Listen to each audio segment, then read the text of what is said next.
मुंबई महापालिका निवडणुकीआधीच काँग्रेस आणि वंचित बहुजन आघाडीत मोठा गोंधळ उडाला. कारण मुंबई महापालिकेच्या निवडणुकीत ही आघाडी तब्बल 17 जागांवर बाद झाली. मुंबई महापालिका निवडणुकीसाठी काँग्रेस आणि वंचित बहुजन आघाडीची काही दिवसांपूर्वी युती झाली होती. वंचितला काँग्रेसकडून 62 जागा सोडण्यात आल्या.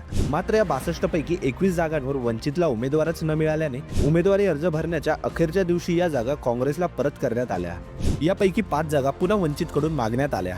पण राहिलेल्या 16 जागांवर या आघाडीचा एकही उमेदवार नाही हे निश्चित. हे कमी होतं का की यातच भर घातली ती काँग्रेसने सुद्धा.